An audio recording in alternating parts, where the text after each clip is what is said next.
अस्सलाम वालेकुम दोस्तों, मैं हूं सियाल भोले बादशाह और आज हम आए हैं एक बहुत ही तारीखी जगह पर जहां पाकिस्तान की आज़ादी की पूरी कहानी महफूज है। दोस्तों, ये है पाकिस्तान मूवमेंट म्यूजियम, जहां हमें वो सब चीज़ें देखने को मिलती हैं जो हमें कैद आज़म मोहम्मद अली जिन्ना और आज़ादी की जदोजहद की याद दिलाती हैं। यहाँ आप देख सकते हैं पुरानी तस्वीर, दस्तावेजात और तमाम चीज़ें जो पाकिस्तान बनने से पहले इस्तेमाल होती थी। यहाँ हमें कैद आज़म मोहम्मद अली जिन्ना की जिंदगी के मुख्तलिफ पहलू नजर आते हैं। आगे चलकर मैं आपको बताता हूँ यहाँ कैद आज़म की गाड़ियाँ, उनका इस्तेमाल शुदा सामान और पुरानी यादगार चीज़ें भी मौजूद हैं जो उस दौर की तारीख को जिंदा करती हैं। ये खूबसूरत तारीखी मनाजर बड़े सगीर की तारीखी और मुसलमानों की जदोजहद की अक्कासी करते हैं। इन मुजस्मों के जरिए उस दौर की सकाफत, तर्ज जिंदगी, हुक्मरानों और अहम वक़ात को दिखाया गया है। ऐसे म्यूजियम में नई नस्ल को अपनी तारीख और क़याम पाकिस्तान की जदोजहद से आगाह करने में अहम किरदार अदा करते हैं। दोस्तों, ये जो सोफे आप देख रहे हैं ये उसी दौर की निशानी है जब कैद आज़म यहाँ बैठकर अहम मुलाकातें किया करते थे।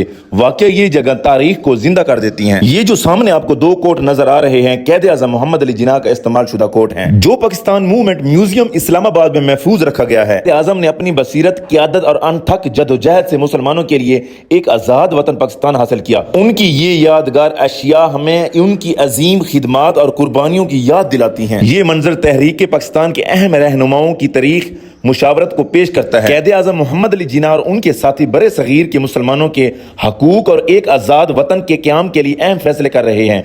उन्हीं कोशिशों और जदोजहद के नतीजे में 14 अगस्त 1947 को पाकिस्तान दुनिया के नक्शे पर उभरा। ये मंजर महात्मा गांधी की नुमाइंदगी करता है जो बड़े सगीर की आज़ादी की तारीख का अहम रहनुमा थे। यहाँ आप देख सकते हैं पुराने वक्तों का एक खूबसूरत मंजर दिखाया गया है, जहाँ पर पुराने बर्तन, देसी किचन का स्टाइल और रोटी पकाने का तरीका दिखाया गया है। ये जो औरत आप देख रहे हैं ना, ये तवे पर रोटी बना रही है जो उस वक्त की देहाती जिंदगी के सादा और असल तरीके को ज़हर करता है। यहाँ आप देख सकते हैं कि दो घोड़ों पर सवार कैद आज़म मोहम्मद अली जिन्ना और उनके साथ फातिमा जिन्ना भी मौजूद हैं। यहाँ आप देख सकते हैं दो बहुत ही पुरानी और खूबसूरत गाड़ियां मौजूद हैं जो उस दौर की निशानी हैं। कहा जाता है कि ये वो गाड़ियां हैं जो कैद आज़म मोहम्मद अली जिन्ना अपने ज़माने में इस्तेमाल करते थे।